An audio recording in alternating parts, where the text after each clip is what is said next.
Hello everyone, welcome to DICS। आज का हमारा सेशन स्पेशल इकोनॉमिक जोन्स के बारे में है। हमारे इस सेशन में हम आज ये देखेंगे कि स्पेशल इकोनॉमिक जोन्स क्या होते हैं, उनके फीचर्स क्या हैं और उनका करंट स्टेटस क्या है। तो चलिए शुरू करते हैं। दोस्तों, स्पेशल इकोनॉमिक जोन्स के बारे में हम इस पर्टिकुलर वीडियो में उनके फीचर्स डिस्कस करेंगे, उनके टाइप्स डिस्कस करेंगे, उनके ऑब्जेक्टिव्स क्या होते हैं, कंप्लायंस रिक्वायरमेंट क्या होती है to set up a special economic zone, उनकी हिस्ट्री क्या है, कौन कौन से इंसेंटिव्स प्रोवाइड किए जाते हैं, उनका करंट स्टेटस क्या है, स्पेशल इकोनॉमिक जोन के एग्जांपल्स क्या हैं, उनके फेलियर्स क्या है और difference between special economic zone and export oriented units के बारे में हम बात करेंगे। दोस्तों, इस लेक्चर को आप एंड तक देखिए, जिससे आपको प्रॉपर आइडिया आएगा कि special economic zone actually Indian economy में क्या रोल प्ले करता है। क्या आप जानते हैं इंडिया के special economic zone they are modelled on the basis of Chinese special economic zones. Actually China के जो लीडर थे डेंग जियाओपिंग, सो उन्होंने स्पेशल इकोनॉमिक जोन की पॉलिसी चाइना में शुरू की थी और उसका सबसे ज्यादा जो सक्सेसफुल एग्जांपल है that is a Chinese city known as Shenzhen.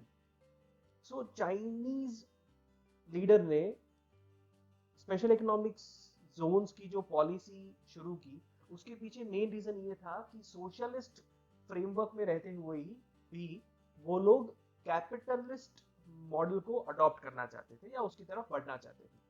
तो इसीलिए सबसे पहले उन्होंने एक्सटर्नल सेक्टर को लिबरलाइज करने के बारे में सोचा। Now this special economic zones they are specifically formed to boost manufacturing and exports. ठीक है, that is external sector. So उस एक्सटर्नल सेक्टर को बेनिफिट प्रोवाइड करने के लिए चाइनीज प्रीमियर ने स्पेशल इकोनॉमिक जोन्स की पॉलिसी शुरू की। और इंडिया की special economic policy, special economic zone policy जो 2000 में आई थी, वो भी चाइनीज पॉलिसी पे ही बेस्ड है। तो स्पेशल इकोनॉमिक जोन होता क्या है दोस्तों?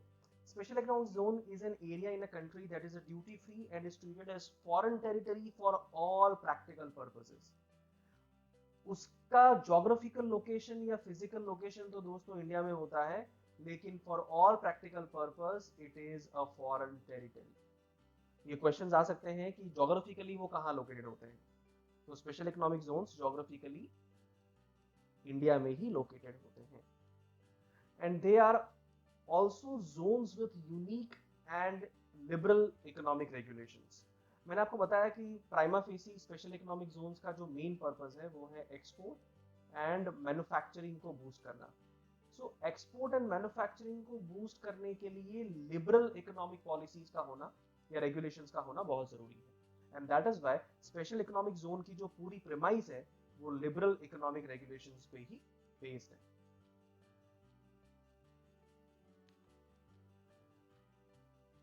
अब स्पेशल इकोनॉमिक जोन्स के फीचर्स क्या होते हैं? तो स्पेशल इकोनॉमिक जोन्स के फीचर्स में सबसे पहला फीचर जो हम देख चुके हैं कि special economic zones duty free industrial park होते हैं and they are treated as foreign territory for all trade operations, tariffs and duties. So duty free होने के पीछे रीजन ये है कि they are treated as foreign territory. तो अगर वो फॉरेन टेरिटरी मान ली जाती है तो वहां पे टैक्सेस गवर्नमेंट नहीं लगा सकती। मेनली इनडायरेक्ट टैक्सेस में बहुत सारे एग्जेम्पशंस मिले होते हैं, डायरेक्ट टैक्सेस में भी एग्जेम्पशंस हैं, बट उसमें थोड़ा सा कैच है एंड विल सी दैट कि वो क्या है।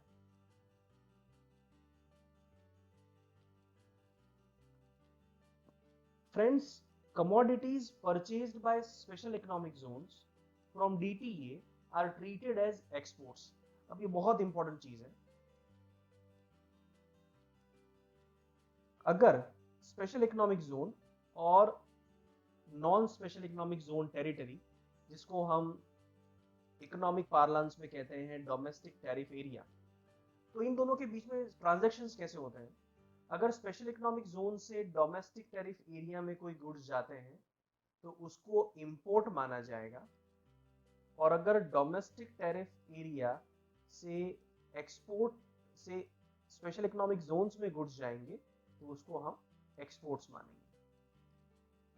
अब इसके पीछे भी लॉजिक यही है, what earlier we saw, and that is कि स्पेशल इकोनॉमिक जोन्स को हम लोग फॉरेन टेरिटरी गिनते हैं, ठीक है। एंड दैट इज वाई जो मेनलैंड है इंडिया की, उसमें से अगर हम स्पेशल इकोनॉमिक जोन्स में कुछ गुड्स सेंड करते हैं तो उसको एक्सपोर्ट्स माना जाएगा। अगर आप स्पेशल इकोनॉमिक जोन में आपका यूनिट है तो आपको इंपोर्ट के लिए कोई लाइसेंस नहीं लेना पड़ेगा। आपको बहुत सारे टैक्सेस में भी एग्जेम्पशंस मिलेंगे।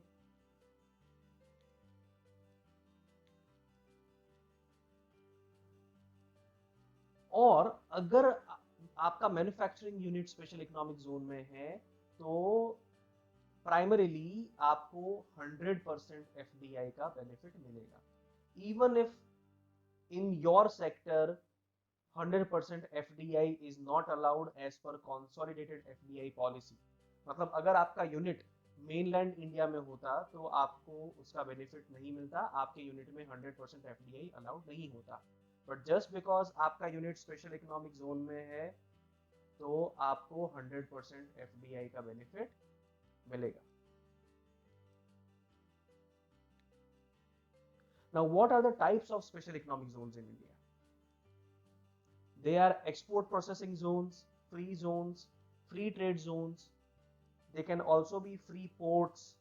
फ्री पोर्ट्स के अंदर दोस्तों एयरपोर्ट्स भी आते हैं एंड जो आपके वाटर पोर्ट्स हैं वो भी आते हैं। तो पूरे के पूरे पोर्ट एरिया को या एयरपोर्ट एरिया को भी स्पेशल इकोनॉमिक जोन डिक्लेयर किया जा सकता है। इंडस्ट्रियल पार्क्स और इंडस्ट्रियल एस्टेट, उसको भी हम स्पेशल इकोनॉमिक जोन डिक्लेयर कर सकते हैं। And they are also, there is and also a classification called urban enterprises zone. अब ये सबसे इंपॉर्टेंट चीज है, स्पेशल इकोनॉमिक जोन्स के ऑब्जेक्टिव्स क्या हैं। पहला ऑब्जेक्टिव है एडिशनल इकोनॉमिक एक्टिविटी। जैसे मैंने बताया, चाइनीज स्पेशल इकोनॉमिक जोन हो या इंडिया में जो स्पेशल इकोनॉमिक जोन है, मैन्युफैक्चरिंग को बूस्ट करना है और एक्सपोर्ट को बूस्ट करना है। ये सबसे मेजर इनका ऑब्जेक्टिव होता है। दैट मीन्स इकोनॉमिक एक्टिविटी बढ़ेगी। और इस इकोनॉमिक एक्टिविटी बढ़ने से क्या होगा दोस्तों, अगर मैन्युफैक्चरिंग बढ़ता है तो मैन्युफैक्चरिंग बढ़ने से लोगों को एम्प्लॉयमेंट मिलेगा। अगर लोगों को एम्प्लॉयमेंट मिलेगा तो उनकी इनकम बढ़ेगी। अगर इनकम बढ़ेगी तो वो लोग बहुत ज़्यादा डिमांड करेंगे, और वो लोग अगर बहुत ज़्यादा डिमांड करेंगे तो प्रोड्यूसर्स मैन्युफैक्चरिंग करेंगे। तो इसको हम कहते हैं ग्रोथ साइकिल। तो government can initiate this growth cycle अगर स्पेशल इकोनॉमिक जोन सेटअप किए जाते हैं तो। दूसरा ऑब्जेक्टिव है exports of goods and services को प्रमोट करना, as we all know. Then investments को प्रमोट करना। स्पेशल इकोनॉमिक जोन्स में जनरली फॉरेन इन्वेस्टमेंट बहुत ज़्यादा आता है, बिकॉज वहाँ पे टैक्सेस के बहुत सारे बेनिफिट्स मिलते हैं एंड इकोनॉमिक पॉलिसीज भी लिबरल होती हैं।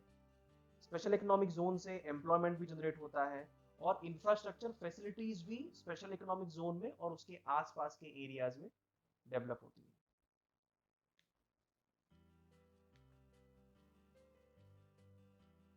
अब अगर आपको स्पेशल इकोनॉमिक जोन सेटअप करना है तो आप कैसे कर सकते हैं।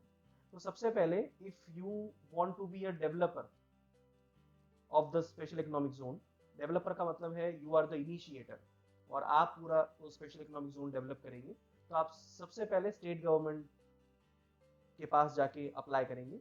स्टेट गवर्नमेंट आपका प्रपोजल सेंड करता है बोर्ड ऑफ अप्रूवल के पास। बोर्ड ऑफ अप्रूवल 45 डेज में आपके प्रपोजल के ऊपर डिसीजन लेगा और उसके बाद में सेंट्रल गवर्नमेंट के पास फाइल भेजी जाती है और सेंट्रल गवर्नमेंट फिर आपका जो SEZ वाला एरिया है उसको नोटिफाई करती है। अब प्रीलिम्स पॉइंट ऑफ व्यू से इसमें से काफी अच्छा क्वेश्चन निकल सकता है। वो लोग आपको ये पूछ सकते हैं कि SEZ को नोटिफाई कौन करता है। तो SEZ को प्राइमरीली नोटिफाई करता है सेंट्रल गवर्नमेंट।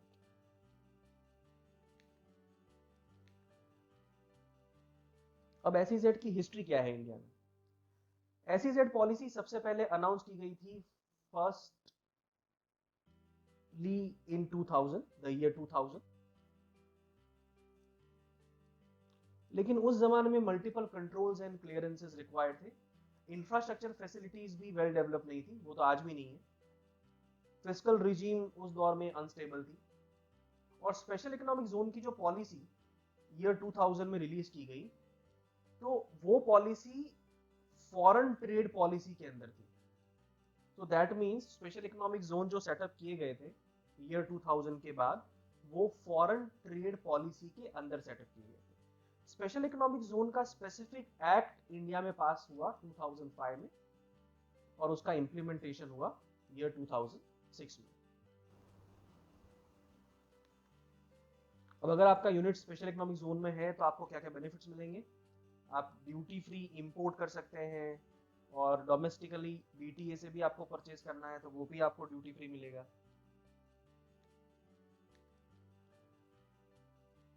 इनकम टैक्स का एग्जेम्पशन, दोस्तों मैंने आपको पहले की स्लाइड में बताया था कि as far as direct taxes are concerned तो उसमें भी एग्जेम्पशंस तो हैं, लेकिन उसमें कुछ कैच है, और वो कैच ये है कि for first 5 years 100% income tax का एग्जेम्पशन मिलेगा आपको। For next 5 years 50% income tax का एग्जेम्पशन मिलेगा, और उसके बाद में ग्रेजुअल मैनर में आपका एग्जेम्पशन कम हो जाएगा, और एक टाइम आएगा जब आपको इनकम टैक्स में एग्जेम्पशन नहीं मिलेगा।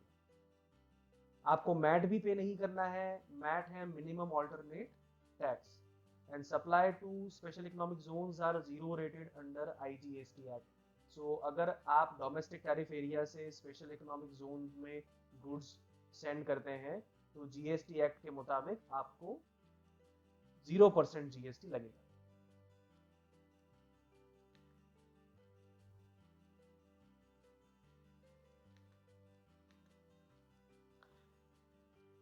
करंट स्टेटस क्या है एसईजेड का? 64% ऑफ एसईजेड दोस्तों सिर्फ 5 स्टेट्स में एग्जिस्ट करते हैं, and that is Tamil Nadu, Telangana, Karnataka, Andhra Pradesh and Maharashtra. Currently 238 SEZs are operational in India according to government data, and government का ही डेटा कहता है कि 2018-19 में SEZ ने 20 लाख जॉब्स क्रिएट किए। So that is a good point.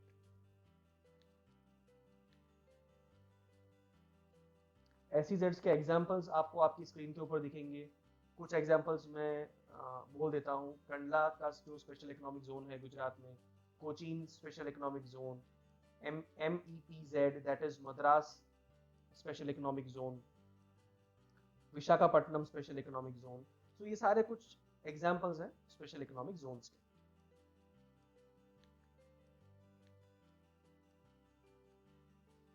तो दोस्तों इंडिया का एक सबसे बड़ा प्रॉब्लम है कि इंडिया की पॉलिसीज का इंटेंशंस तो बहुत अच्छा होता है, लेकिन इम्प्लीमेंटेशन बहुत बुरा होता है, और इसीलिए हमारी बहुत सारी पॉलिसीज फेल हो जाती है। तो उनमें से एक पॉलिसी एसईजेड की पॉलिसी भी है। तो वो फेल क्यों हुई? प्रॉब्लम क्या है? पहला प्रॉब्लम है it has become a centre for corruption and scams. दूसरा प्रॉब्लम है कि एसईजेड जो सिलेक्ट किए जाते हैं वो आर्बिट्ररी मैनर में और पर्सनल इंटरेस्ट के बेसिस पे सिलेक्ट किए जाते हैं। ऐसे एरियाज जहां पे डेवलपमेंट पोटेंशियल मैक्सिमम है, ऐसे एरियाज का सिलेक्शन नहीं होता है। Selection is guided by self serving agendas. Political influence और ब्यूरोक्रेट्स का influence to secure land for personal gain, ये भी एक रीजन है। होता क्या है कि ब्यूरोक्रेट्स को पहले से ही पता होता है कि एक पर्टिकुलर एरिया को स्पेशल इकोनॉमिक जोन डिक्लेयर किया जाएगा, तो ब्यूरोक्रेट्स उसके आसपास की ज़मीन परचेज कर लेते हैं, और जब वहाँ पे एक्चुअली स्पेशल इकोनॉमिक जोन बन जाता है तो ज़मीन के प्राइस बढ़ जाते हैं, एंड वो फिर प्रॉफिट्स कमाते हैं। Rich fertile land diverted for farmers without real development, ये भी एक प्रॉब्लम है दोस्तों। यूपीए 1 और यूपीए 2 के टाइम पे ये बहुत देखा गया कि स्पेशल इकोनॉमिक जोन के नाम पे मल्टी क्रॉप लैंड को भी अक्वायर कर लिया गवर्नमेंट ने, लेकिन बाद में प्रोजेक्ट स्टॉल हो गया और ना स्पेशल इकोनॉमिक जोन बना, ना वो एग्रीकल्चर लैंड फार्मर के पास नहीं। सो ना खुदा मिला ना मिसाले सनम, ना इधर के रहे ना उधर के हम। अब आपके माइंड में ये क्वेश्चन आ सकता है दोस्तों कि स्पेशल इकोनॉमिक जोन और एक्सपोर्ट ओरिएंटेड यूनिट, इन दोनों में डिफरेंस क्या होता है? तो पहला डिफरेंस ये है दोस्तों कि special economic zone they are और they have to be set up in a particular area. एक स्पेसिफिक एरिया जो गवर्नमेंट ने असाइन किया है वहीं पे स्पेशल इकोनॉमिक जोन और उसके अंदर उसके छोटे छोटे यूनिट्स सेटअप किए जा सकते हैं, लेकिन ईओयू पूरी कंट्री में कहीं पे भी सेटअप किया जा सकता है। provided it meets the criteria of the scheme. दूसरा डिफरेंस ये है दोस्तों कि जो एक्सपोर्ट ओरिएंटेड यूनिट से डीटीए में सेल होता है उसको हम डीम्ड इंपोर्ट्स कहते हैं, और डीटीए से ईओयू में जो सेल होता है उसको हम डीम्ड एक्सपोर्ट कहते हैं। और ये चीज एसईजी में वेरी इसलिए करती है क्योंकि एसईजी फॉरेन टेरिटरी है फॉर और पर्पसेस, तो इसीलिए वहां पे हम जो टर्म्स यूज करते हैं वो है सिर्फ एक्सपोर्ट एंड इंपोर्ट। वहां पे उसको हम डीम्ड नहीं कहते हैं because it is a foreign territory for all practical purpose. तो वहां पे हम जो वर्ड यूज करते हैं वो है एक्सपोर्ट एंड इंपोर्ट, और ईओयू के केस में जो हम वर्ड्स यूज करते हैं वो है deemed exports and deemed imports.